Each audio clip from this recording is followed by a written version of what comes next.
Hello दोस्तों, स्वागत है आप सभी का हमारे online channel Aaradhya RAS academy में। दोस्तों, राजस्थान पटवार भर्ती परीक्षा के लिए मॉडल पेपर की टेस्ट सीरीज स्टार्ट की गई थी, जिसमें अपने दोस्तों 17 मॉडल पेपर हैं वो कंप्लीट हो चुके हैं। आज दोस्तों इसमें 18 नंबर का मॉडल पेपर है। दोस्तों, पिछले अगर 17 मॉडल पेपर नहीं देखे हैं तो वो जरूर देख लें और आराध्या आरएएस एकेडमी के यूट्यूब चैनल को सब्सक्राइब जरूर करें, बेल आइकन को दबाएं, वीडियो को लाइक और शेयर भी जरूर करें। रोजाना दोस्तों एक मॉडल पेपर का टेस्ट है वो अवश्य देते रहिए।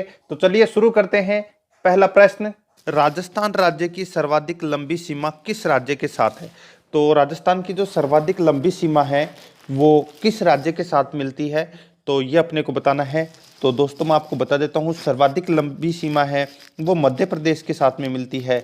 1600 किलोमीटर की सीमा है वो राजस्थान के साथ में मिलती है, मध्य प्रदेश की। टोटल 5 राज्यों के साथ राजस्थान सीमा बनाता है, मध्य प्रदेश, गुजरात, उत्तर प्रदेश, पंजाब और हरियाणा, जिसमें पंजाब है वो सबसे कम यानी कि 89 किलोमीटर की सीमा बनाता है राजस्थान के साथ में। ठीक है, नेक्स्ट क्वेश्चन है, अरावली की निम्न पर्वत चोटियों को उनकी ऊंचाई के आरोही क्रम के अनुसार अपने को इसमें व्यवस्थित करना है। ठीक है, तो दोस्तों आपने ये देखा होगा, ठीक है, कि ऊंचाई के अनुसार अपने को बताना है। ठीक है, आरोही क्रम में यानी कि बढ़ते हुए क्रम में अपने को बताना है। तो सबसे कम है इसमें रघुनाथगढ़ है जो सीकर के अंदर है, उसकी ऊंचाई है दोस्तों 1055 किलोमीटर।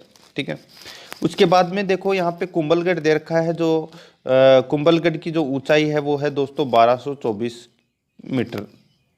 ठीक है, और फिर उसके बाद में अचलगढ़ की है दोस्तों 1380 मीटर, और उसके बाद में जरगा पर्वत है, और जरगा पर्वत की आप सभी को पता है 1431 मीटर है वो इसकी ऊंचाई है। तो इस प्रश्न का राइट आंसर हो जाएगा वो है रघुनाथगढ़, कुंभलगढ़, अचलगढ़ और जरगा। बी नंबर का जो ऑप्शन है वो इसका सही उत्तर हो जाएगा। आगे देखिए, मालपुरा करौली मैदान भाग है, तो मालपुरा करौली मैदान भाग है वो किसका भाग है ये? तो दोस्तों ये बनास बेसिन का भाग है। किसका? बनास बेसिन का। नेक्स्ट क्वेश्चन है, देखो राजस्थान का सबसे शुष्क स्थान फलोदी किस जिले में है? तो फलोदी कहाँ पर है? तो ये जोधपुर में है। सही उत्तर सी नंबर ऑप्शन इसका राइट आंसर। आगे चलते हैं, देखो 5 नंबर का प्रश्न है, यहाँ पे कथन ए और कारण आर दिया गया है, अपने को बताना है कुट भाषा में कि कौन सा सही है या इसकी सही व्याख्या करता है या नहीं करता। देखो, राजस्थान में पाए जाने वाली सिरोज्म मिट्टी की उर्वरा शक्ति अपेक्षाकृत कम होती है, कथन ए। अब कारण आर देखो, सिरोज्म मिट्टी में नाइट्रोजन तथा कार्बनिक पदार्थों की कमी होती है। ठीक है, तो दोस्तों अब बताओ कौन सा सही है? तो ये कथन है ये दोनों ही सही है और आर ए की सही व्याख्या करता है, यानी कि सी नंबर का जो ऑप्शन है वो इसका सही उत्तर हो जाएगा। नेक्स्ट क्वेश्चन है, 6 नंबर प्रश्न है, सुमेलित करें, सूची फर्स्ट में नदी दे रखा है और सूची सेकंड में सहायक नदी। तो अपने को बताना है कि कौन सी नदी की कौन सी सहायक नदी है। यहाँ पे लूणी नदी दे रखा है और लूणी नदी की सहायक नदी आप सभी को पता होना चाहिए दोस्तों कौन सी है, तो वो है जवाई।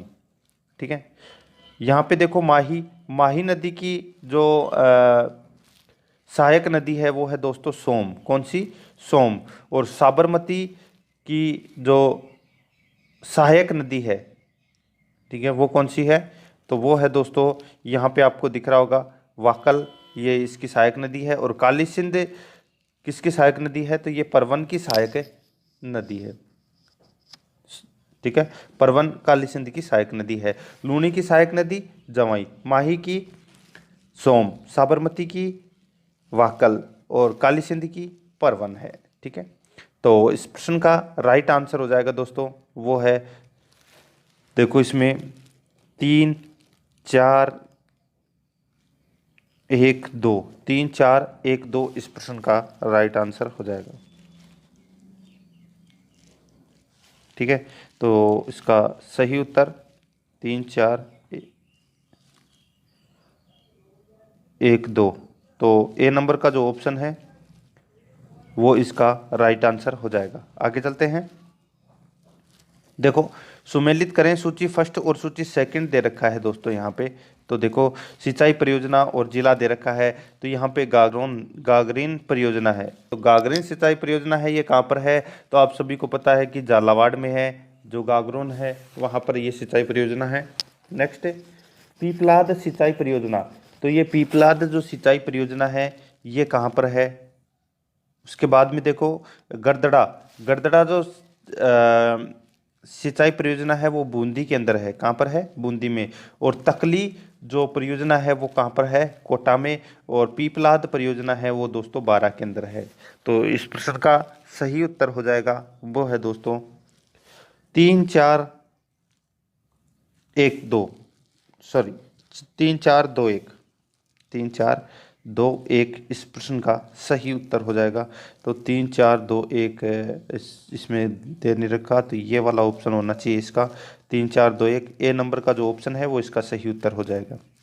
8 नंबर प्रश्न है सेवन घास किस जिले में विस्तृत रूप से होती है? तो सेवन घास है ये जैसलमेर में होती है, जो दुधारू पशुओं के लिए बहुत ही ज़्यादा उपयोगी सिद्ध होती है। सेवन, दामन, करड़, अंजन ये सभी घासें हैं, ये जैसलमेर क्षेत्र में पाई जाती है। नेक्स्ट देखो सुमेलित करना है, ठीक है। एक तरफ है जिला और दूसरी तरफ है शुभंकर, यानी कि कौन से जिले का कौन सा शुभंकर नहीं है। यहाँ पे सुमेलित नहीं है ये पूछा है, ठीक है। कौन सा सुमेलित नहीं है, तो कौन से जिले का कौन सा शुभंकर नहीं है। यहाँ पे देखो भीलवाड़ा का मोर बिल्कुल सही है, मोर शुभंकर है भाई भीलवाड़ा जिले का। चूरू का है कृष्णमृग। सवाई माधोपुर का शेर दे रखा है, शेर नहीं है दोस्तों, बाघ है। सवाई माधोपुर का जो शुभंकर है वो बाघ है। जैसलमेर का है दोस्तों गोडावन। तो इस प्रश्न का सही उत्तर हो जाएगा अपना सी नंबर का ऑप्शन, इसका राइट आंसर हो जाएगा। आगे चलते हैं 10 नंबर प्रश्न। राजस्थान में मानसून का जुआ किसे कहते हैं? तो मानसून का जुआ है वो दोस्तों कृषि को कहा जाता है, ठीक है। मानसून का जुआ है कृषि को कहा जाता है, याद रखना है आपको। 11 नंबर प्रश्न है सुमेलित करें सूची फर्स्ट में पशु दे रखा है और सूची सेकंड में नस्ल दे रखी है। तो यहाँ पे देखो ऊंट, तो ऊंट की कौन सी नस्ल है यहाँ पे आपको दिख रहा होगा दोस्तों बीकानेरी। तो बीकानेरी है वो ऊंट पाए जाते हैं। भेड़, भेड़ है दोस्तों मगरा भेड़ पाई जाती है। और बकरी, बकरी दोस्तों इसमें आपको दिख रहा होगा जखराना, तो ये जकराना है, ये बकरी की नस्ल है। और गाय के बारे में आप सभी को पता होगा राठी है वो गाय की नस्ल है। तो इस प्रश्न का राइट आंसर हो जाएगा वो है 2 3 4 1। तो यानी कि 2 3 4 1 ए नंबर का जो ऑप्शन है वो इसका सही उत्तर। 12 नंबर प्रश्न है राजस्थान उत्पादन में अपना एकाधिकार रखता है, तो किस में एकाधिकार रखता है?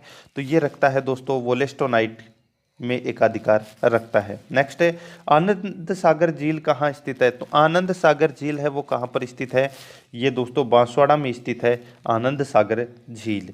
नेक्स्ट है भारत का पहला हरित रेल गलियारा किस राज्य में है? तो हरित रेल गलियारा है वो किस राज्य के अंदर है? तो ये तमिलनाडु के अंदर है हरित रेल गलियारा। नेक्स्ट है किस देश में शिक्षक को हरिगुरु कहा जाता है? तो हरिगुरु है वो किस देश में कहा जाता है शिक्षक को? तो ये मलेशिया में कहा जाता है दोस्तों हरिगुरु शिक्षक को। नेक्स्ट क्वेश्चन है देखो कालीबंगा प्रथम के नाम से किस सभ्यता को जाना जाता है? तो कालीबंगा प्रथम के नाम से किस सभ्यता को जाना जाता है? तो इसका सही उत्तर हो जाएगा वो है दोस्तों सोथी सभ्यता को कालीबंगा प्रथम के नाम से जाना जाता है। देखो इसका जो उत्खनन है वो 1953 में अमलानंद घोष के द्वारा किया गया था सोथी सभ्यता का, ठीक है। तो राइट आंसर डी नंबर का ऑप्शन सोथी सभ्यता। 17 नंबर प्रश्न है अभिलेख जो प्राचीन राजस्थान में भागवत संप्रदाय के प्रभाव की पुष्टि करता है। काफी बार परीक्षा में ये प्रश्न पूछा जा चुका है और बहुत ही अच्छा क्वेश्चन है। गोसुंडी अभिलेख है, इसमें दोस्तों भागवत संप्रदाय के प्रभाव की पुष्टि होती है इस अभिलेख में, ठीक है। तो इसका राइट आंसर 1 नंबर का जो ऑप्शन है वो इसका सही उत्तर हो जाएगा। ये गोसुंडी अभिलेख है, ये चित्तौड़गढ़ में है दोस्तों। आगे चलते हैं 18 नंबर प्रश्न उदय सिंह के साथ चित्तौड़ छोड़ने के पश्चात पन्नाधाय को किस स्थान पर आश्रय प्राप्त हो सका? तो कहाँ पर ये आश्रय प्राप्त हो चुका। तो दोस्तों ये आश्रय है, ये कुंभलगढ़ में प्राप्त हो चुका। ठीक है, कहाँ पर प्राप्त हुआ ये आश्रय? कुंभलगढ़ में। और कुंभलगढ़ में दोस्तों एक कुंभलगढ़ दुर्ग का एक किलेदार था जिसका नाम था आशा देवपुरा। ठीक है, उसके वहां पर इनको शरण मिली थी। सी नंबर का ऑप्शन सही उत्तर। अब देखो राजस्थान में बडार क्या है? तो राजस्थान में बडार है वो क्या है? तो बडार एक सामूहिक प्रतिभोज है। ठीक है, तो विवाह के उपलक्ष्य में दूसरे दिन सामूहिक प्रतिभोज होता है जिसमें वर पक्ष अपने सगे संबंधियों को भोजन करवाता है, उसे ही बडार कहा जाता है। ठीक है, याद रखना है आपको। ए नंबर का ऑप्शन सही उत्तर। आगे चलते हैं, 20 नंबर प्रश्न। रावशाही सिक्के का संबंध किस राज्य से है? तो किस राज्य से है? सही उत्तर हो जाएगा इसका, वो है अलवर से है दोस्तों। रावशाही सिक्कों का संबंध, सी नंबर का ऑप्शन इसका सही उत्तर हो जाएगा। ठीक है, और भी दोस्तों अलवर के काफ़ी सारे सिक्के हैं। ठीक है, अंग्रेजी पाव, आना सिक्का, तो ये सभी हैं, ये अलवर के सिक्के हैं। नेक्स्ट देखो, तारकिन का दरवाजा राजस्थान के निम्न में से किस जिले में स्थित है? तो ये दोस्तों कौन से जिले में स्थित है? सही उत्तर हो जाएगा इसका, नागौर के अंदर है। ठीक है, देखो इस दरवाजे का निर्माण है वो सुल्तान इल्तुतमिश ने करवाया था, और इसका जीर्णोद्धार है वो मोहम्मद बिन तुगलक ने करवाया। B number option right answer. 22 number प्रश्न है, निम्नलिखित में से कौन सा कालानुक्रम की दृष्टि से सही है? सही बताना है अपने को। 3 शासक दिए गए हैं, जेतर सिंह, तेज सिंह, समर सिंह। ठीक है, तो यही अपना इसमें राइट आंसर हो जाएगा, जेतर सिंह, तेज सिंह, समर सिंह। जेतर सिंह का कार्यकाल दोस्तों 1213 से 1250 तक रहता है। तेज सिंह का 1250 से 1273 तक रहता है, और 1273 से 1301 तक समर सिंह रहता है। तो इसमें सी नंबर का ऑप्शन है वो इसका राइट आंसर हो जाएगा। आगे चलते हैं, ये मेवाड़ के शासक हैं दोस्तों। 23 नंबर प्रश्न है, राजस्थान के स्वतंत्रता सेनानी एवं उनके कार्य क्षेत्र के संबंध में गलत युग्म को पहचानना है कि कौन सा गलत युग्म है इसमें? तो यहाँ पे देखो अर्जुन लाल सेठी का संबंध उदयपुर दे रखा है, यही अपना गलत हो जाएगा। अर्जुन लाल सेठी का जो संबंध है वो जयपुर रियासत से था। ठीक है, जयनारायण व्यास का जोधपुर से, केसरी सिंह बारठ का मेवाड़ से, और गोविंद गिरी का वागड़ से। इस प्रश्न का राइट आंसर हो जाएगा ए नंबर का ऑप्शन, जो कि गलत दिया हुआ है। ठीक है, ये कुछ एक प्रश्न में मिस्टेक हो गई। ठीक है, 25 नंबर प्रश्न में चलते हैं। देखो यहाँ पे सुमेलित करना है, सूची फर्स्ट और सूची सेकंड यहाँ पे दे रखा है। सूची फर्स्ट में लोक देवता और सूची सेकंड में मुख्य तीर्थ स्थल दिया गया है। तो दोस्तों यहाँ पे देखो जो तल्लीनाथ जी हैं, ठीक है, तल्लीनाथ जी का जो मुख्य तीर्थ स्थल है वो कौन सा है? तो सबको पता होना चाहिए दोस्तों, पांचोटा गांव जालोर के अंदर है पड़ता है, वो दोस्तों तल्लीनाथ जी का मुख्य स्थल है। तेजा जी का है दोस्तों पर्वतसर, जो नागौर में पड़ता है। देवनारायण जी का है दोस्तों आसिंद भीलवाड़ा में, और पाबू जी का है कोलू गांव फड़ौदी के अंदर। ठीक है, तो इस प्रश्न का राइट आंसर हो जाएगा 1 2 4 3, 1 2 4 3, यानी कि कूट भाषा में इसका सही उत्तर हो जाएगा ए नंबर का ऑप्शन 1 2 4 3। आगे चलते हैं, सुमेलित करना है। सूची फर्स्ट में शरीर का अंग दे रखा है और सूची सेकंड में आभूषण दे रखा है। तो दोस्तों क्या करना है? सुमेलित करना है। सिर पर कौन सा आभूषण पहना जाता है? तो मेमंद आभूषण है वो सिर पर पहना जाता है। गला के अंदर जो आभूषण पहना जाता है जिसको अपन हंसली बोलते हैं, क्या बोलते हैं? हंसली।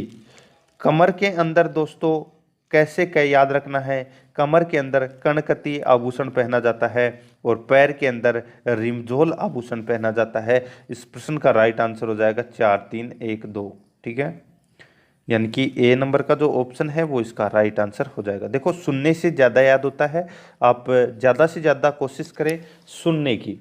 ठीक है, लिखने बैठ जाओगे तो आपका काफ़ी सारा टाइम है वो वेस्ट हो जाएगा। अभी शुरुआत है तो आपको सिर्फ सुनना है, जितनी ज़्यादा कोशिश हो सके सुनने की किया करो।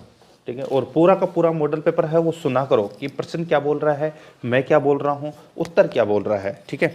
मॉडल पेपर आपको पूरा देखना है, बीच में मत छोड़ना है, क्योंकि ये सिलेबस के अकॉर्डिंग ही तैयार किया गया है।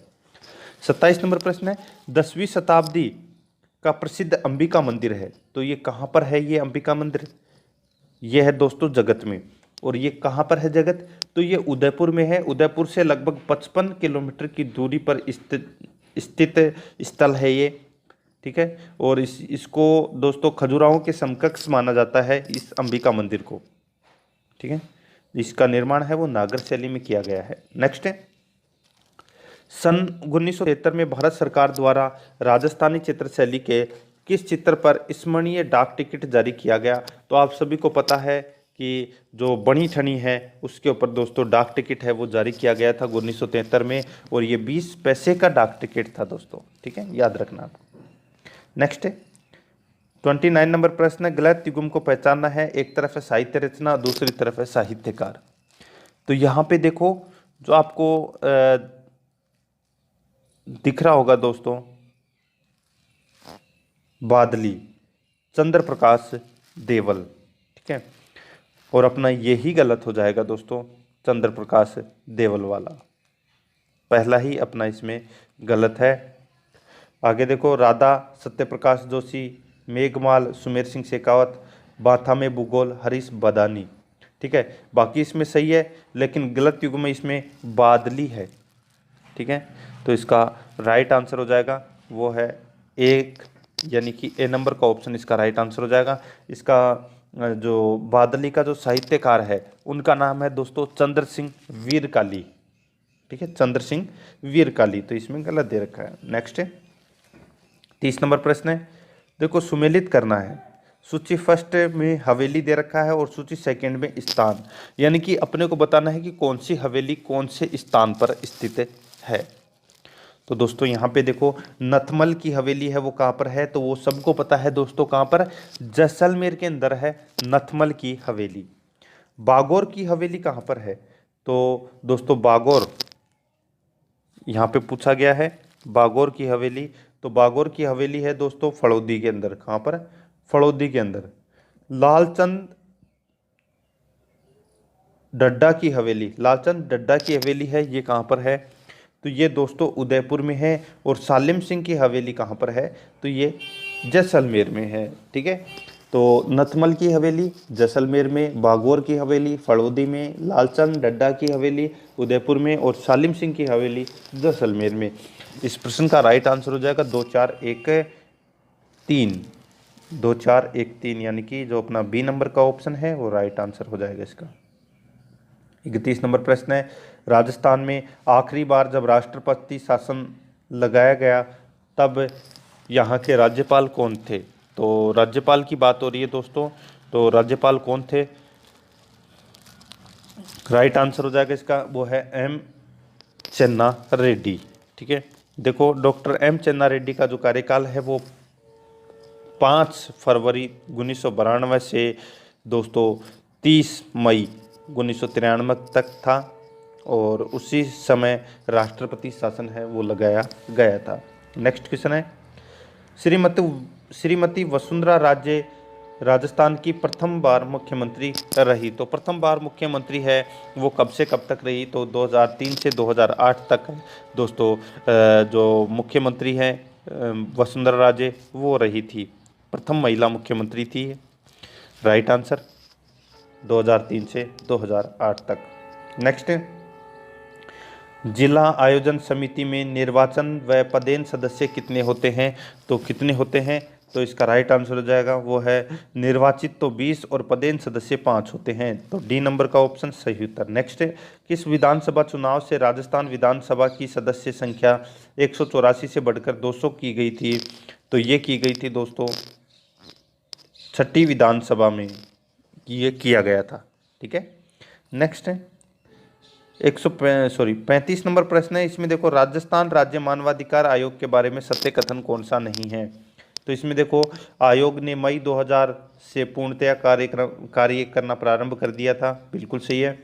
आयोग में एक पूर्णकालिक अध्यक्ष और 2 सदस्य होते हैं, बिल्कुल सही है। आगे देखो, आयोग के अध्यक्ष उच्च न्यायालय के एक पूर्व मुख्य न्यायाधीश या पूर्व न्यायाधीश हो सकते हैं। यही दोस्तों इसमें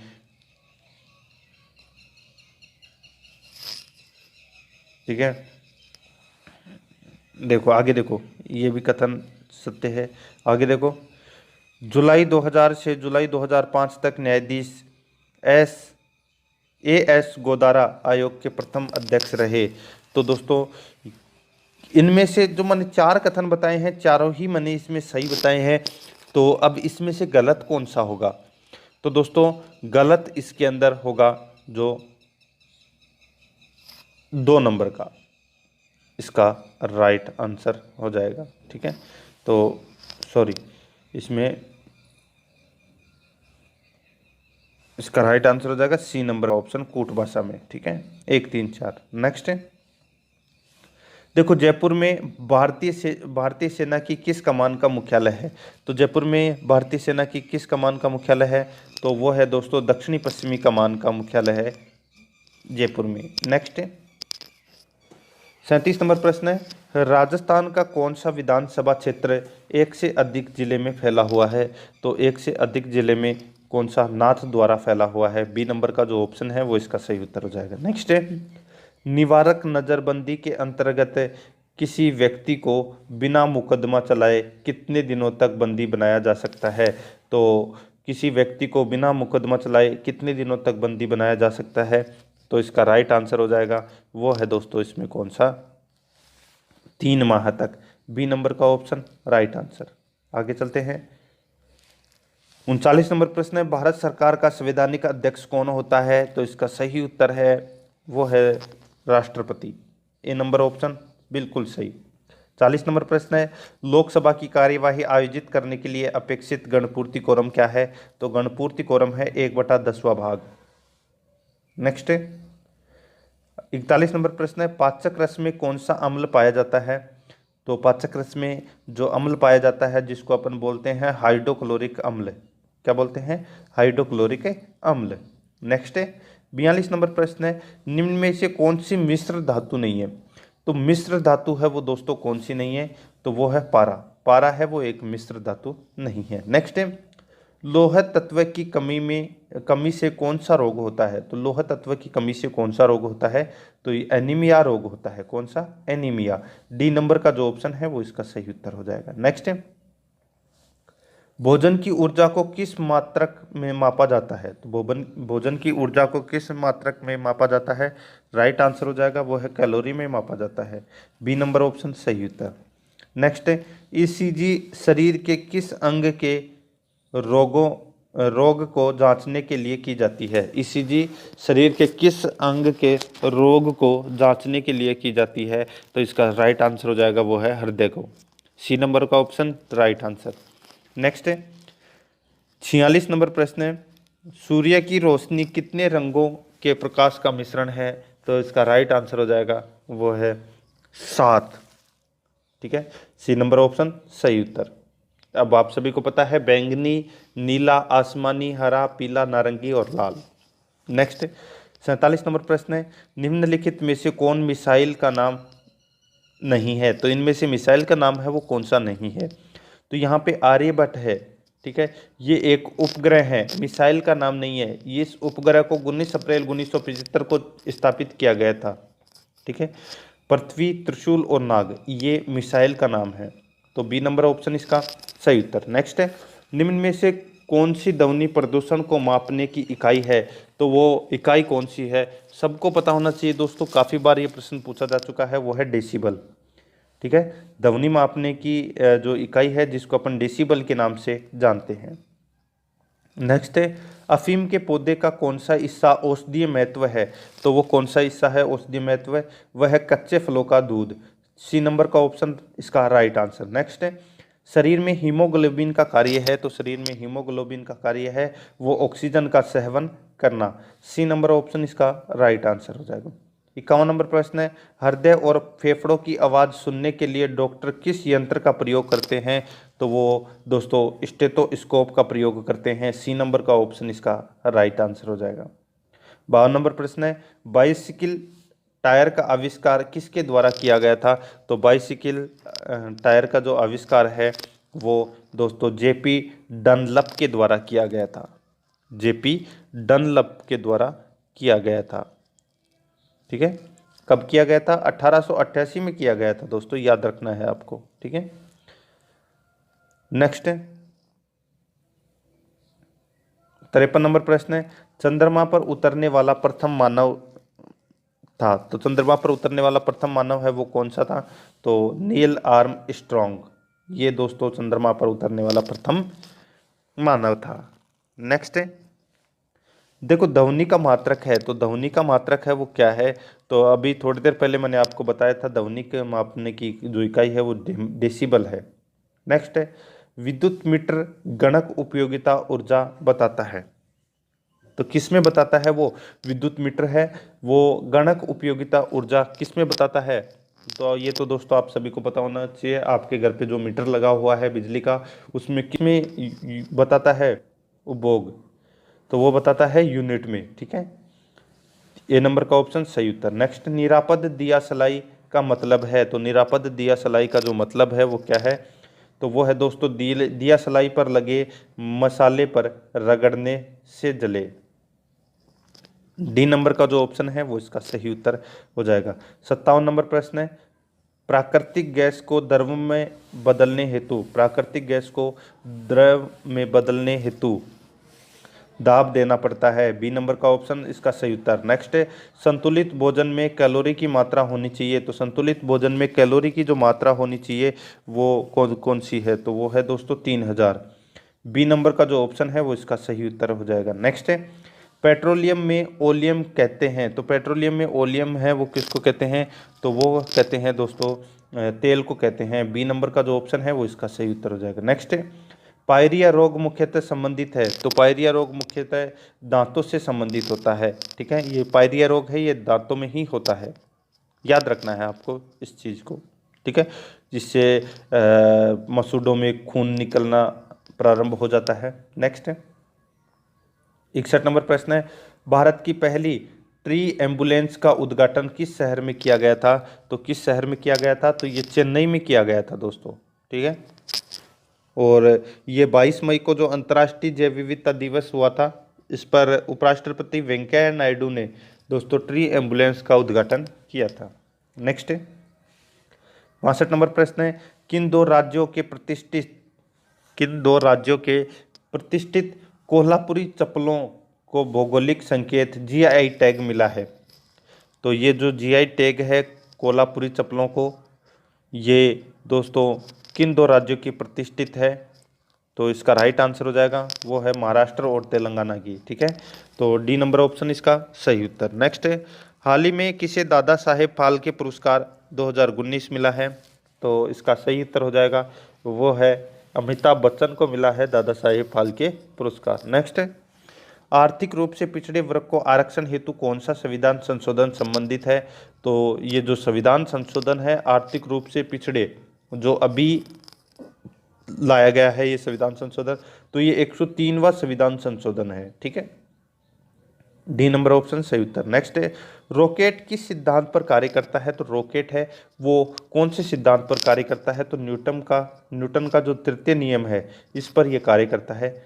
ठीक है, ए नंबर ऑप्शन सही उत्तर। नेक्स्ट, कौन सा जिला इसबगोल उत्पादन के लिए प्रसिद्ध है? तो इसबगोल उत्पादन के लिए कौन सा जिला प्रसिद्ध है? तो सबको पता होना चाहिए दोस्तों, जो जालोर है वो प्रसिद्ध है। बी नंबर का ऑप्शन इसका सही उत्तर। नेक्स्ट है, बंगाल का पहला गवर्नर जनरल था तो कौन था? तो वोरेन हेस्टिंग था दोस्तों। बी नंबर का ऑप्शन इसका सही उत्तर। नेक्स्ट है, गांधी जी की दांडी यात्रा निम्न में से किसका उदाहरण है? तो ये उदाहरण है दोस्तों सविनय अवज्ञा आंदोलन का उदाहरण है। नेक्स्ट है 69 नंबर प्रश्न है, इसमें देखो राम और श्याम के भागों में 3/2 का अनुपात है। यदि राम का भाग श्याम के भाग से 500 रुपये ज़्यादा हो तो श्याम का भाग कितना है? तो सीधा सा सिंपल सा है, यदि 1 का 500 है, यदि 1 का 500 है तो 3 का कितना हुआ? 1500, 2 का कितना हुआ? 1000। ठीक है, तो सीधा सा सिंपल सा है, इसमें क्या पूछा है कि शाम का भाग कितना है। तो शाम में यहाँ पे 2 दे रखा है, ठीक है। तो 2 दे रखा है तो कितने का हो गया, शाम का कितने का हो गया, 1000 का, ठीक है। तो इस प्रश्न का राइट आंसर हो जाएगा 1000, ठीक है। इसमें क्या पूछा है कि शाम के भाग से 500 रुपये ज़्यादा हैं, यानी कि 1 बराबर कितने आ गया 500 और 2 बराबर 1000, 3 बराबर 1500। नेक्स्ट है 70 नंबर प्रश्न है, यदि 1:B बराबर 4:5 है, B/C बराबर 6:7 है, तो AC का अनुपात क्या होगा, ये अपने को बताना है। तो दोस्तों इसको अपन कैसे सॉल्व करेंगे, देखो अपन सबसे पहले A और C लिख लेंगे, ठीक है। तो A/C बराबर A/B इंटू B/C, ऐसे इसको सोल्व करेंगे तो अपने पास से C का जो A और C का निकल के आ जाएगा, ठीक है। B का भी तो अपने को हटाना है इसमें से। तो देखो यहाँ पे A कितना है 4, C कितना है 5, ठीक है, 6/7। अब अपन इसको काटना है अपने को, 6 को 24, तो 24/35, 24/35 यही इसका राइट आंसर हो जाएगा, ठीक है। यानी कि बी नंबर का ऑप्शन है वो इसका राइट आंसर हो जाएगा। नेक्स्ट है 71 नंबर प्रश्न है, महेश अपने सामान पर क्रम मूल्य से 30% अधिक अंकित करता है तथा अंकित मूल्य पर 101% की छूट देता है, तो लाभ या हानि प्रतिशत क्या होगा। तो यहाँ पे देखो दोस्तों 30% छूट है वो अधिक अंकित करता है, यानी कि +30, ठीक है। और फिर दोस्तों यहाँ पे 10% है ये, ठीक है, 101 नहीं है। फिर दोस्तों 10% की छूट है वो देता है, तो यानी कि माइनस की 10% की छूट उसने दे दी, ठीक है।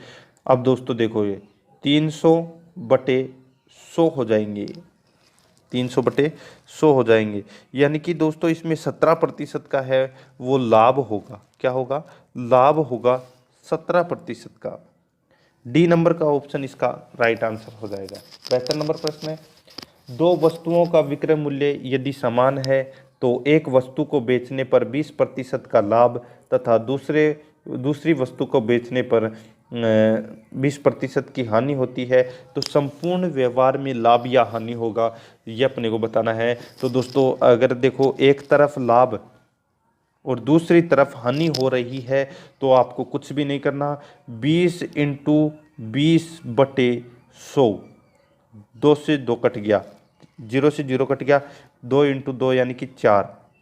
तो दोस्तों एक तरफ लाभ और दूसरी तरफ हानि हो, या एक तरफ हानि हो और दूसरी तरफ लाभ हो, तो हमेशा जो व्यापार में जो संपूर्ण लाभ है वो हानि में ही होगा, ठीक है। तो इसमें 4% की हानि होगी दोस्तों, ठीक है। ए नंबर का ऑप्शन इसका सही उत्तर हो जाएगा।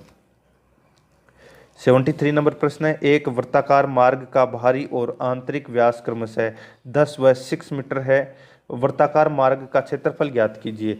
तो वृत्ताकार मार्ग का जो अपने को क्षेत्रफल ज्ञात करना है, तो कैसे ज्ञात करना है, तो सबसे पहले ब्राहा वृत्त का क्षेत्रफल अपने को ज्ञात करना पड़ेगा, जिसको अपन πr1² बोलेंगे, और वृत्त का क्षेत्रफल πr²2 का स्क्वायर ये निकालेंगे। तो इसमें मार्ग का क्षेत्रफल अपने को लास्ट में निकालना पड़ेगा, ठीक है। और इसको अपन आसानी से सोल्व भी कर सकते हैं। अगर समझ भी नहीं आए इस प्रश्न को तो आप कमेंट में बता देना, मैं आपको कमेंट में इसका सोल्व करके आपको बता दूंगा, ठीक है।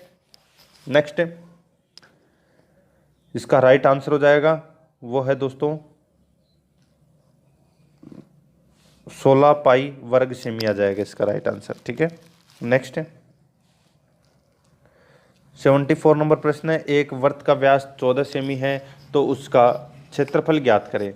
तो उसका क्षेत्रफल अपने को ज्ञात करना है, सीधा सा सिंपल सा है। व्यास कितना दे रखा है 14, तो r यानी कि त्रिज्या कितनी हो जाएगी, त्रिज्या हो जाएगी दोस्तों इसमें 7। तो अपने को क्षेत्रफल निकालना है। क्षेत्रफल का सूत्र होता है पाई आर स्क्वायर। तो पाई का मान कितना होता है 22/7 इंटू आर स्क्वायर यानी कि 7 इंटू 7, 7 से 7 कट गया, 22 इंटू 7 कितने होते हैं 154। तो बी नंबर का ऑप्शन इसका सही उत्तर हो जाएगा। 75 नंबर प्रश्न है, किसी वस्तु को 96 रुपये में बेचने पर प्रतिशत लाभ का संख्यात्मक मान क्रय मूल्य के बराबर है तो उस वस्तु का क्रय मूल्य होगा। तो उस वस्तु का जो क्रय मूल्य है वो क्या होगा, ठीक है। तो यानी कि अगर अपन 60 का 60% निकालें तो 60 का 60% निकालें तो कितना आएगा 60 इंटू 60/100 यानी कि 36 निकल के आ जाएगा। और 60 में अगर अपन 36 जोड़ें तो आ जाएगा दोस्तों ये 96। ठीक उसी प्रकार दोस्तों अपने को यहाँ पे ऑप्शन के अनुसार इस क्वेश्चन को करना है। आप ऑप्शन के अनुसार इस क्वेश्चन को करना है। आप 72 का 72% निकालेंगे और फिर 72 के अंदर वो प्लस करेंगे तो ये 96 से ज़्यादा जाएगा, ठीक है।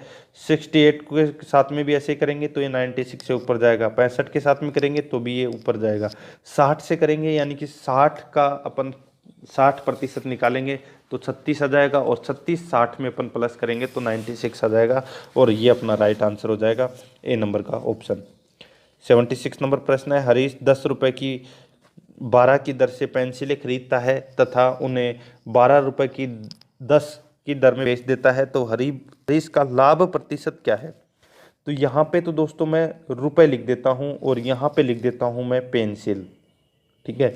अब देखो कितने में खरीदता है तो 10 रुपये के अंदर 12 पेंसिल खरीदता है, ठीक है। अब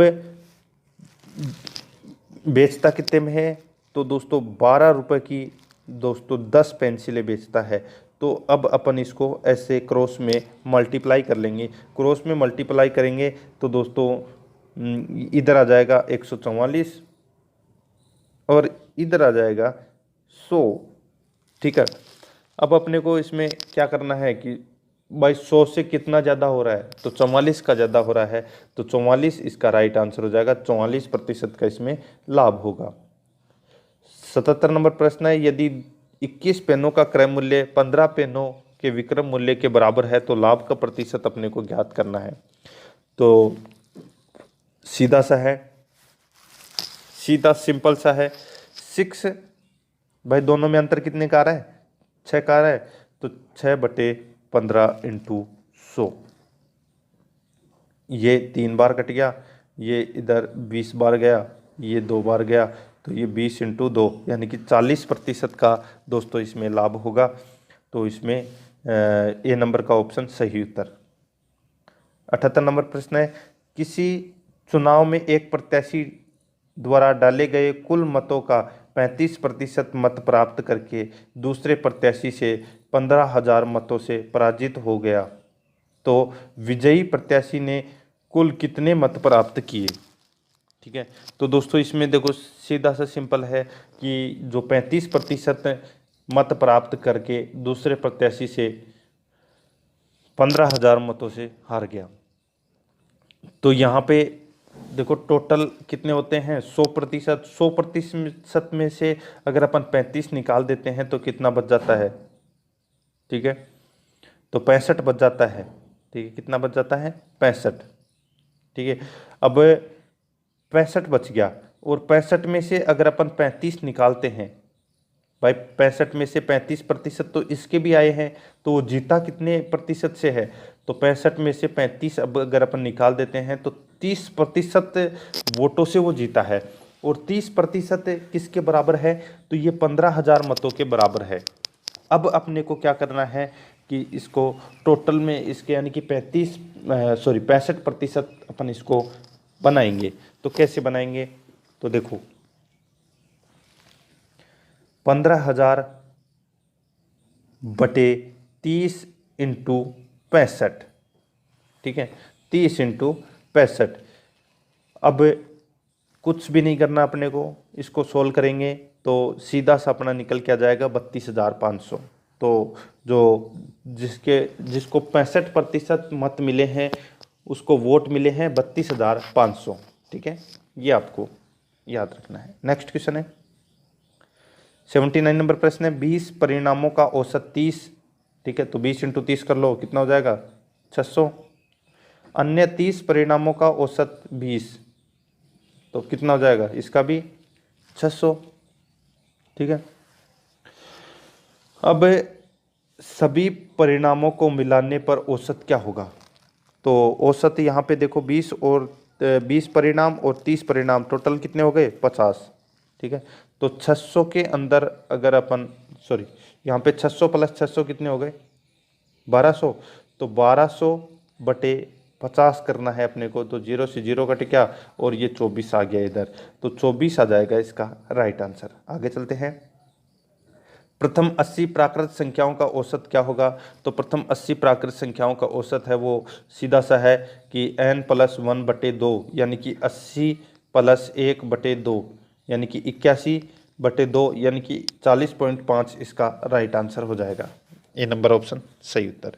81 नंबर प्रश्न है, यदि दी गई संख्या, यहाँ पे संख्या दे रखी है 5 8 9 4 3 2 7 6 1 4 में प्रथम और द्वितीय अंकों का, तृतीय और चतुर्थ अंकों का, पांचवें और छठे अंकों का इत्यादि अंतः परिवर्तन कहते हैं, तो दाहिनी छोर से गिनने पर छठा अंक कौन सा होगा।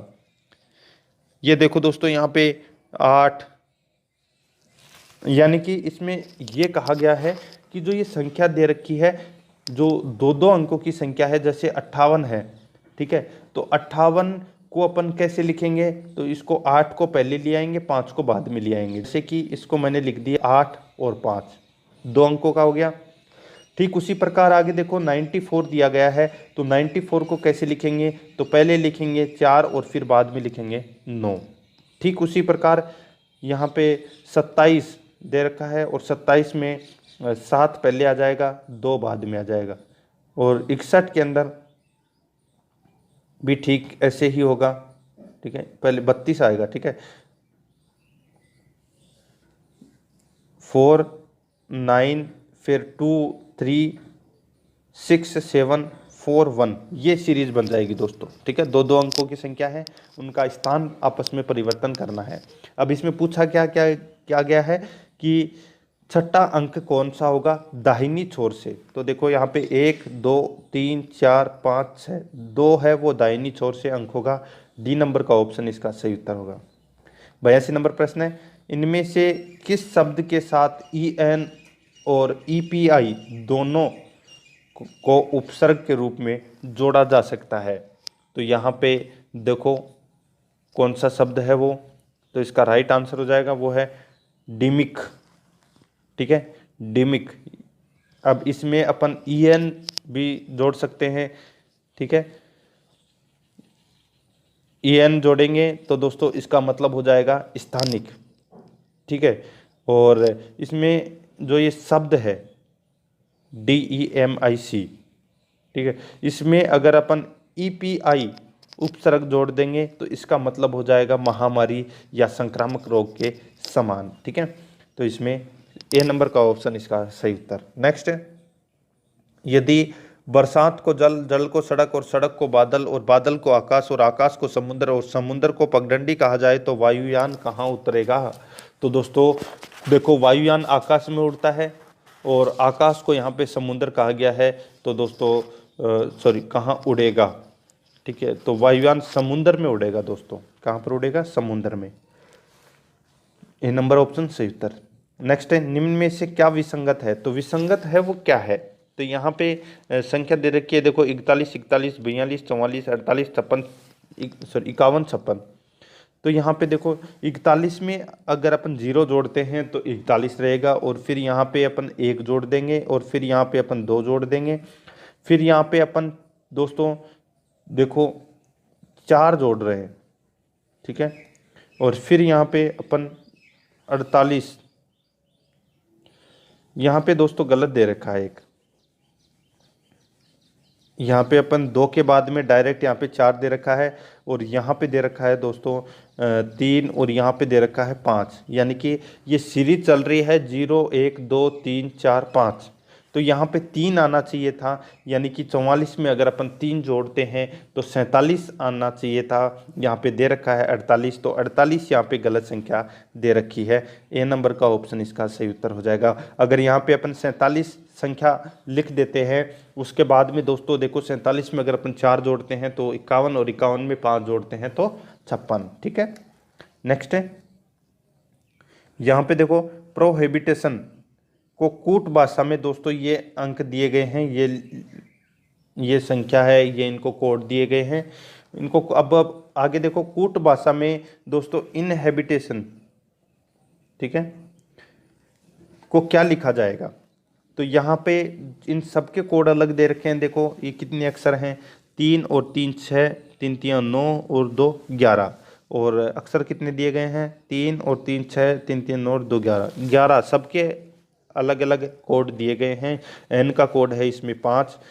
तो यहाँ पे आप देख सकते हैं दोस्तों, जिसका जो कोड दिया गया है वही अपने को लिखना है। आई का कोड क्या दिया गया है, तो पीछे से तीसरे नंबर पे देखो आई का कोड है वो दोस्तों 2 दिया गया है। ठीक है, एन का कोड है वो सबके लास्ट में 5।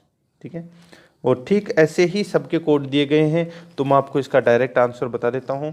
तो इसका राइट आंसर हो जाएगा वो है इसमें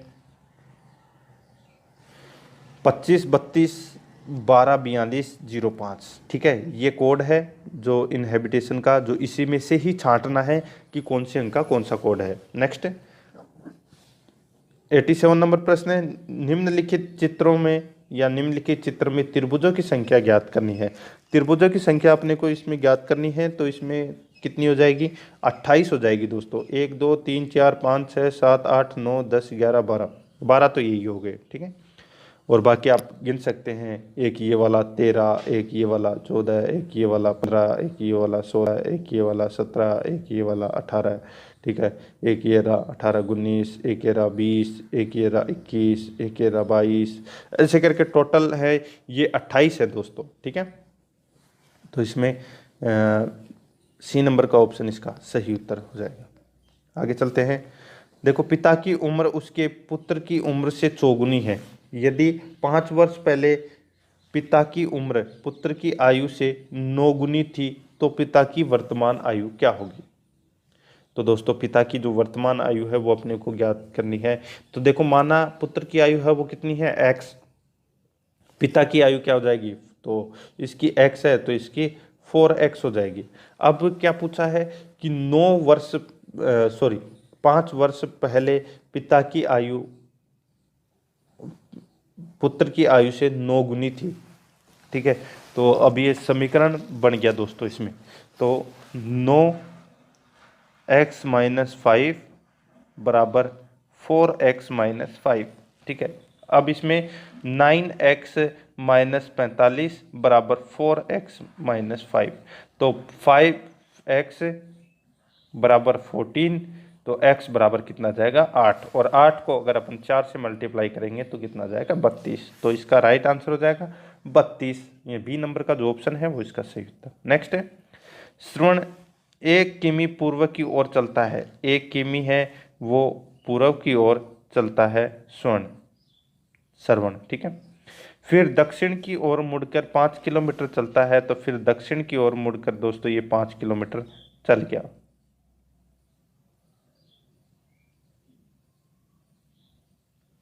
जैसे श्रवण यहाँ से चलता है 1 किलोमीटर और फिर इधर चल के ये 5 किलोमीटर चल जाता है। वापस पूर्व की ओर मुड़कर वो 2 किलोमीटर चलता है, तो वापस वो पूर्व की ओर मुड़ के 2 किलोमीटर चला गया। ठीक है, उसके बाद उत्तर की ओर मुड़कर 9 किलोमीटर चलता है, तो उत्तर की ओर मुड़ के ये 9 किलोमीटर चला गया। तो श्रवण के प्रारंभिक बिंदु से उसके वर्तमान केंद्र की दूरी कितने किलोमीटर की है। तो यहाँ पे दोस्तों आप देख सकते हैं ये जो 9 है अब अपने को निकालना है। सेम टू सेम वही वाला सूत्र हो गया दोस्तों। देखो यहाँ पे कितना दे रखा है, तो 3 हो गया, ये 2 है और ये 1 है। ठीक है, और ये जो 5 की है तो ये कितनी की बच गई 4 की।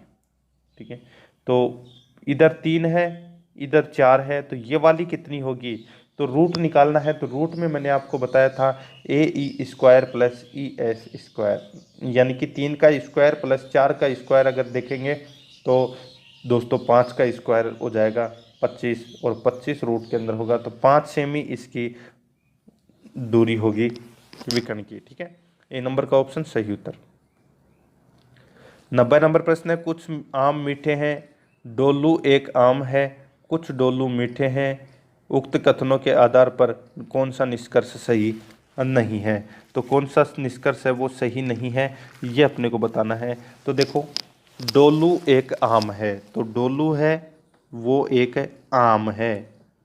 ठीक है, आम है कौन, डोलू। अब आगे देखो, कुछ डोलू मीठे हैं, तो कुछ डोलू हैं वो मीठे हो जाएंगे, ये वाला बन जाएगा ये मीठे। तो अब इसमें कुछ मीठी वस्तुएं डोलू हैं, ठीक है, तो ये अपना इसमें गलत हो जाएगा। तो इसमें ए नंबर का ऑप्शन है वो इसका राइट आंसर हो जाएगा। ठीक है, बाकी इसमें तीनों कथन है वो सही है। नेक्स्ट है 91 नंबर प्रश्न है, एक परीक्षा में विद्यार्थियों ने 23% अंक प्राप्त किए तथा 36% अंकों, यानी कि 23% अंक प्राप्त किए तथा 36 अंकों से अनुत्तीर्ण रहा। दूसरे विद्यार्थी ने 35% अंक प्राप्त किए और न्यूनतम उत्तीर्ण अंकों से 48 अंक अधिक प्राप्त किए, तो परीक्षा का पूर्णांक कितना था। तो यहाँ पे देखो दोस्तों कि अंकों का योग बटे प्रतिशत का अंतर इंटू 100, तो अंकों का योग कितना दे रखा है, यहाँ पे देखो 36 प्लस 48 बटे, अब प्रतिशत का अंतर कितना है, प्रतिशत का अंतर देखो यहाँ पे 23 दे रखा है और यहाँ पे 35 दे रखा है, तो अंतर कितना हो जाएगा, तो ये अंतर हो जाएगा दोस्तों 12 का, और इंटू कितना हो जाएगा 100। ठीक है, तो इन जोड़ेंगे आपस में, तो 84/12 इंटू 100 काट लो, 12 सत्ते 84, 7 बार कट गया, तो 700 परीक्षा का पूर्णांक था। इसमें सी नंबर का ऑप्शन सही उत्तर हो जाएगा। आगे देखो 92 नंबर प्रश्न है, एक गांव की जनसंख्या में 15% वार्षिक दर से वृद्धि है। यदि वर्तमान में जनसंख्या 4000 हो तो 2 वर्ष बाद उस गांव की जनसंख्या कितनी हो जाएगी। तो उस गांव की 2 वर्ष बाद में जो जनसंख्या है वो कितनी हो जाएगी। तो यहाँ पे देखो वर्तमान जनसंख्या कितनी है 4000, वृद्धि दर कितनी है 15%, समय कितना है 2 वर्ष, तो 4000 का अपन 15% निकालेंगे तो दोस्तों कितना हो जाएगा, तो 4600 इसमें निकाल लेंगे।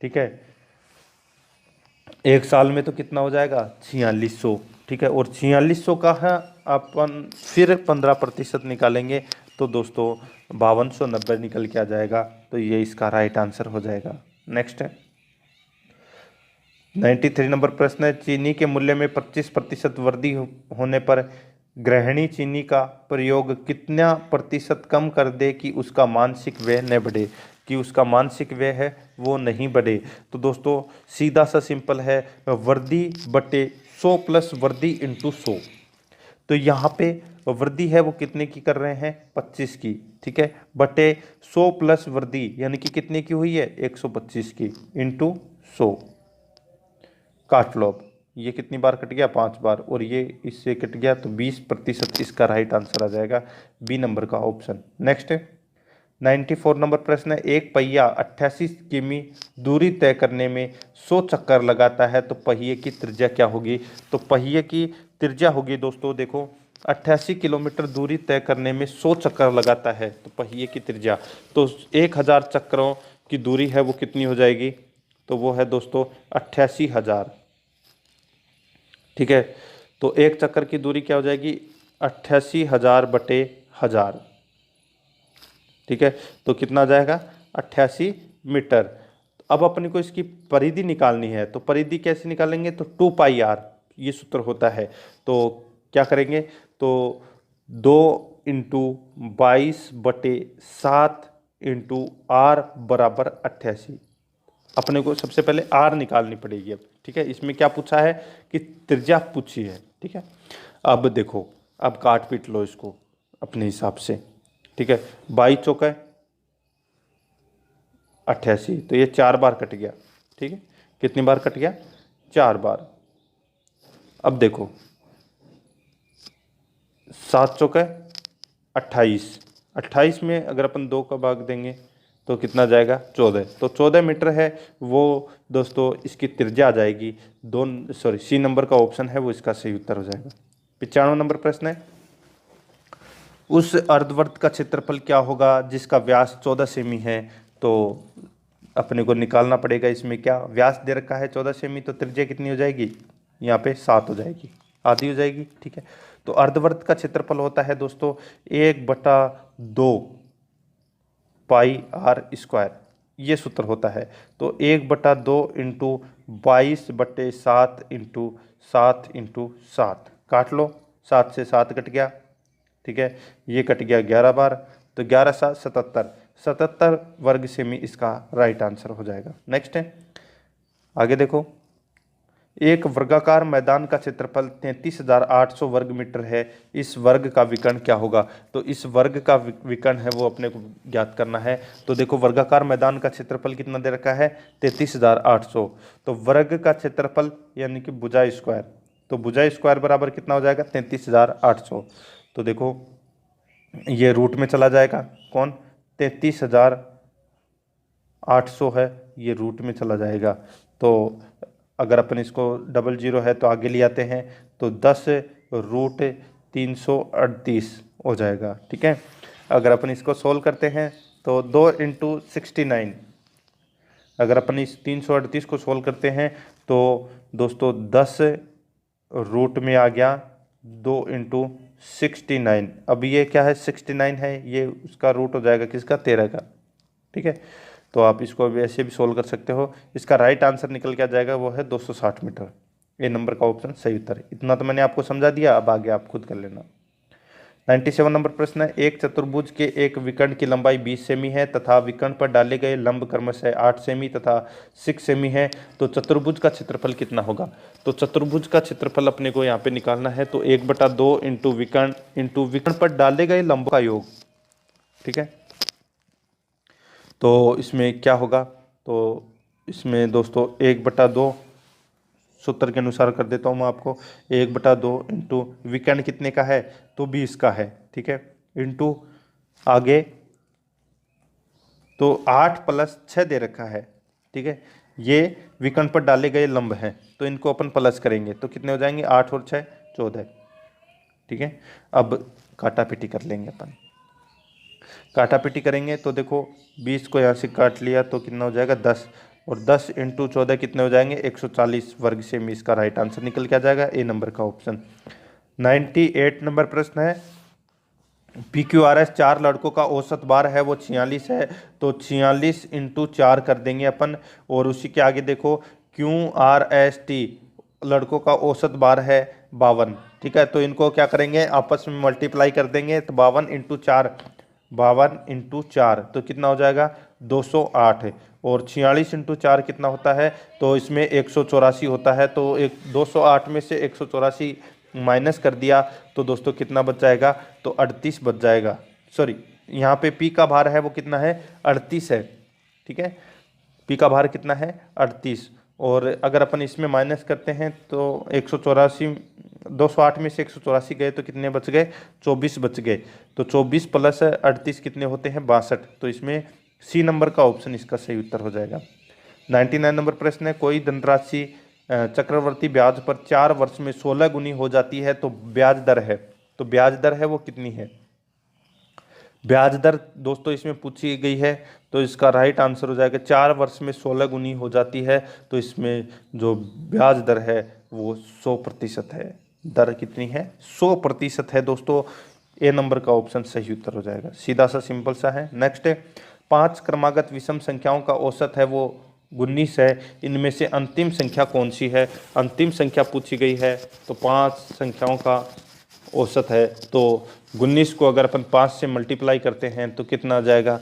95, ठीक है। तो ये 5 विषम संख्याओं का योग है 95। अब देखो वो संख्या कौन कौन सी है जिसको अपन देखें, तो ये अपने को दिमाग से देखना पड़ेगा दोस्तों। ठीक है, आप वैसे करना बैठोगे तो टाइम लग जाएगा इसमें। तो अंतिम संख्या अपने को ऑप्शन में से उठानी है, यानी कि अगर अंतिम संख्या अगर अपन 23 लेते हैं, ठीक है, तो 23 से पहले कौन सी आएगी? 23 से पहले आएगी दोस्तों 21, फिर 19, फिर 17, फिर 15।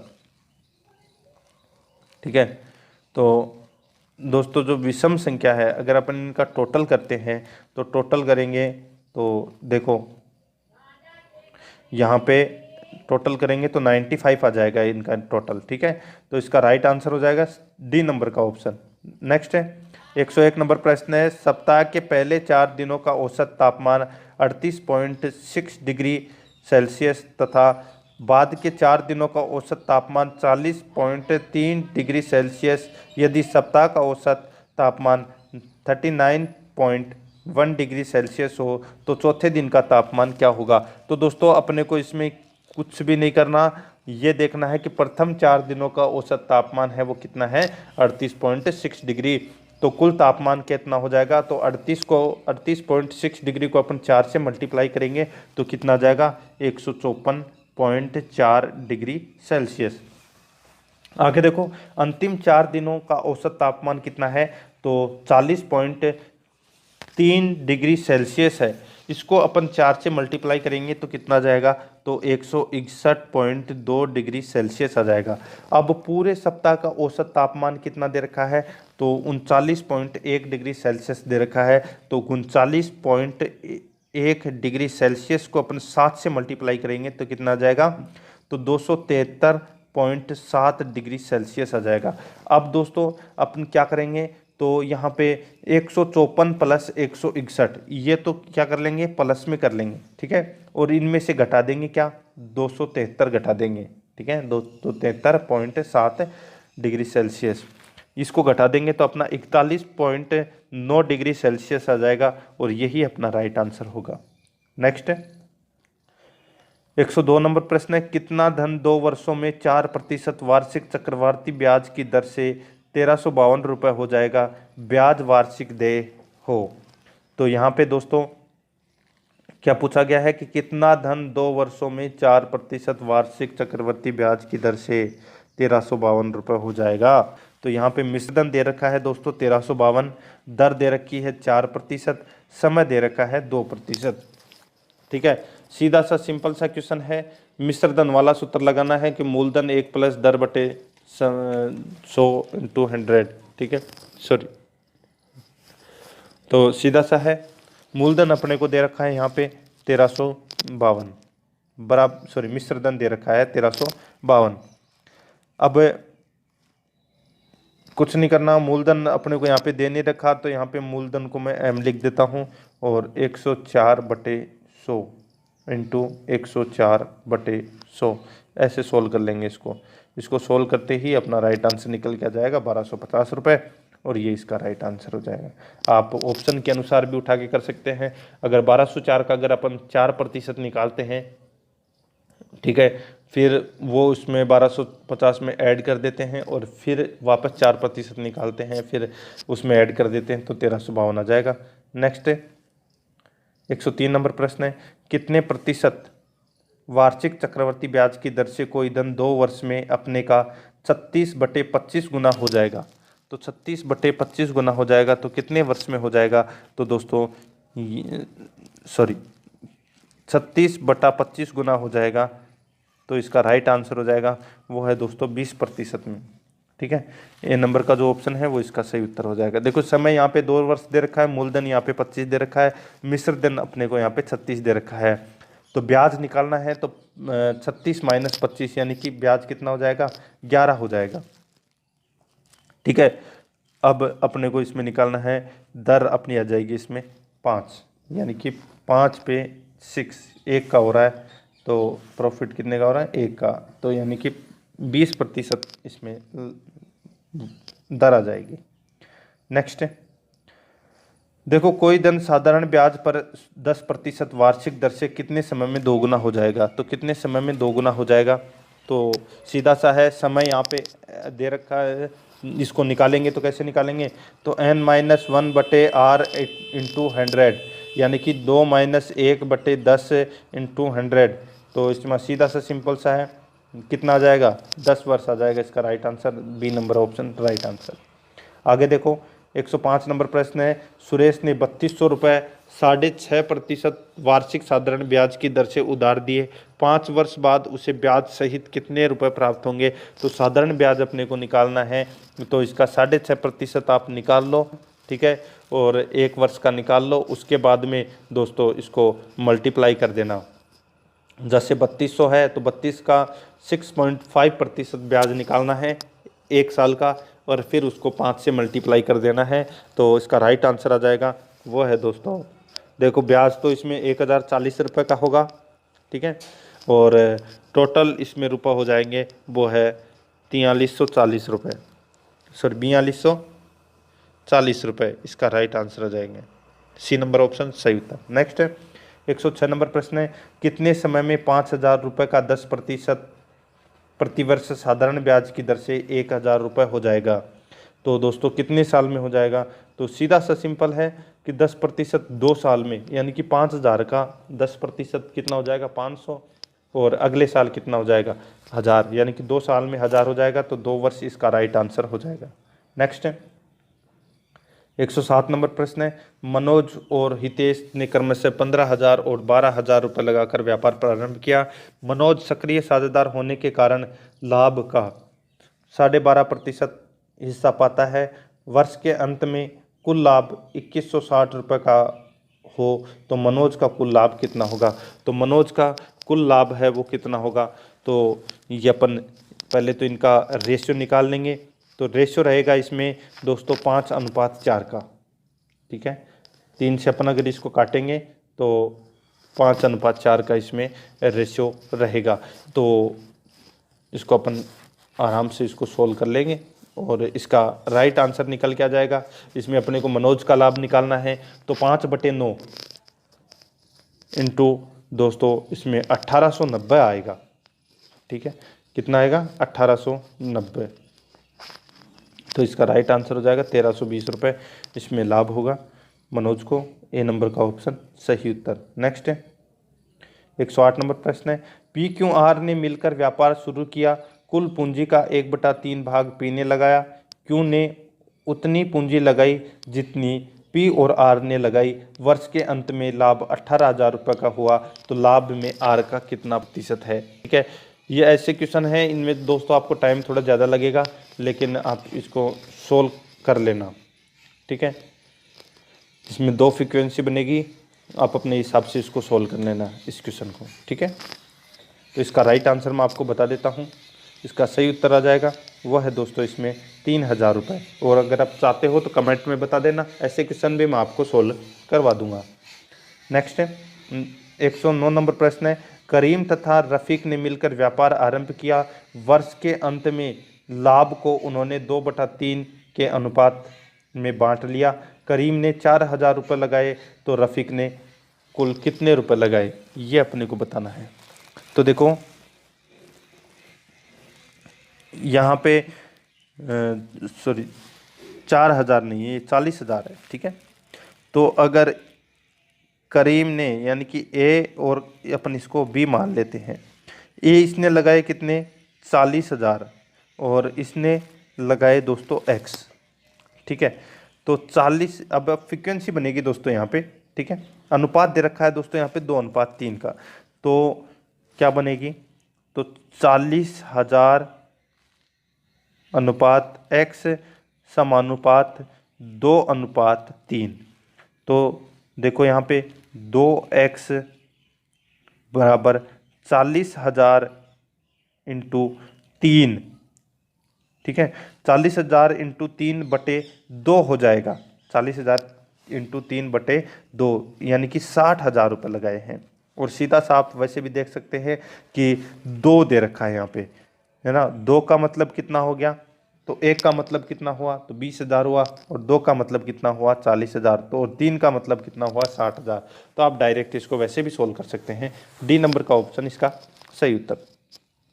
110 नंबर प्रश्न है, 1/63 अनुपात 1/21 समानुपात x अनुपात 1/x हो तो x का मान कितना होगा। तो x का मान है वो अपने को यहाँ पे ज्ञात करना है।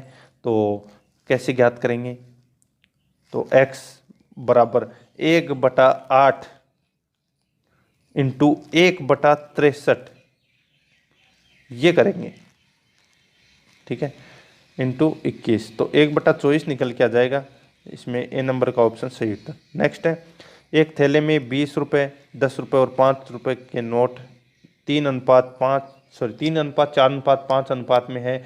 यदि थैले में कुल धन 1000 रुपये हो तो 5 रुपये के नोटों की संख्या कितनी होगी। तो यहाँ पे देखो दोस्तों, 20 रुपये लिख दो, यहाँ पे इधर लिख दो 10 रुपये और इधर लिख दो 5 रुपये। अनुपात कितना दे रखा है, 3, 4 और 5। तो 20 को 3 से मल्टीप्लाई कर लो तो कितना आ जाएगा, 60, इसको 40 और इसको 25, ठीक है। तो जोड़ लेंगे तीनों को तो कितना हो जाएगा, 125, ठीक है। 125 आ गए। अब 1000 में इसका भाग दे देंगे तो कितना आ जाएगा, 8, और 8 को दोस्तों अपन 5 से मल्टीप्लाई कर लेंगे तो कितना आ जाएगा, 40। तो 40 नोट होंगे इसमें। तो बी नंबर का ऑप्शन सही उत्तर। 112 नंबर प्रश्न है, 400 रुपये को P तथा Q के बीच 3:5 के अनुपात में बांटा जाता है। P के भाग व Q के भाग में कितना अंतर है। तो P के भाग और Q के भाग में कितने का अंतर है। तो यहाँ पे देखो कुल राशि कितनी दे रखी है, 400 रुपये दे रखी है, ठीक है। तो P अनुपात Q अपन लिख देंगे तो अनुपात कितना दे रखा है, 3:5, ठीक है। तो 8 बराबर कितना हो गया, 400। 8 बराबर कितना हो गया, 400, ठीक है। तो दोस्तों 1 बराबर कितना होगा, 50, और 2 बराबर कितना होगा, इन दोनों का अंतर पूछा है। तो यहाँ पे 5 में से अगर 3 गए तो कितना बच गए, 2। तो 1 बराबर कितना, 50, तो 2 बराबर कितना हो जाएगा, 100। तो इसमें डी नंबर का ऑप्शन सही उत्तर। नेक्स्ट है, दशमलव संख्या का आधार है। तो दशमलव संख्या का जो आधार है वो कितना है, तो वो है दोस्तों 10, ठीक है। नेक्स्ट है, किसी शक्तिशाली माइक्रो कंप्यूटर में प्रयुक्त घड़ी की गति को मापने की इकाई है। तो वो इकाई कौन सी है, तो किलो हर्ट्ज है, ठीक है। कंप्यूटर की क्वेश्चन आपको याद रखने पड़ेंगे, ठीक है। सी नंबर का ऑप्शन सही उत्तर। 115 नंबर प्रश्न है, कंप्यूटर का एक एरिया जो प्रोसेस होने वाले डाटा को अस्थायी रूप से होल्ड करता है उसको दोस्तों मेमोरी कहते हैं। बी नंबर ऑप्शन सही उत्तर। नेक्स्ट है, मोडेम किसके साथ कनेक्ट किया जाता है। तो मोडेम है वो फोन लाइन के साथ में कनेक्ट किया जाता है। नेक्स्ट है, 117 नंबर प्रश्न है, किसी डॉक्यूमेंट को एडिट करने के लिए उसे बनाने के बाद पढ़ना और फिर से दोस्तों गलतियों को ठीक करना होता है, ठीक है। डी नंबर का ऑप्शन सही उत्तर। 118 नंबर प्रश्न है, टेक्स्ट और अन्य डाटा को किस टेम्परेरी एरिया में स्टोर किया जाता है और बाद में किसी दूसरी जगह पर पेस्ट किया जाता है, उसको दोस्तों क्लिप बोर्ड बोलते हैं। ए नंबर का ऑप्शन सही उत्तर। आगे चलते हैं, 119 नंबर प्रश्न है, किसी कंप्यूटर प्रणाली में हार्डवेयर और यूजर प्रोग्राम के मध्य नाम की एक परत होती है, उस परत को दोस्तों अपन ऑपरेटिंग सिस्टम बोलते हैं। सी नंबर का ऑप्शन सही उत्तर। नेक्स्ट है, कंप्यूटर का पितामह किसे कहा जाता है। तो कंप्यूटर का पितामह है वो दोस्तों चार्ल्स बेबेज को कहा जाता है। सी नंबर का ऑप्शन इसका राइट आंसर हो जाएगा। नेक्स्ट है, अंडू ऑपरेशन किन चीज के द्वारा संपादित होता है। तो किस चीज के द्वारा संपादित होता है, तो वो शॉर्टकट की क्या है, वो शॉर्टकट ही कंट्रोल जेड, ठीक है, जिसको अपन अंडू के नाम से जानते हैं। नेक्स्ट है, स्लाइड शो के लिए संक्षिप्त कुंजी है। तो वो कुंजी है दोस्तों F5 दबाएंगे तो दोस्तों स्लाइड शुरू हो जाएगी। नेक्स्ट है, PCM एक उदाहरण है। तो PCM एक उदाहरण है तो ये किसका उदाहरण है, तो ये दोस्तों एनालॉग टू डिजिटल का उदाहरण है।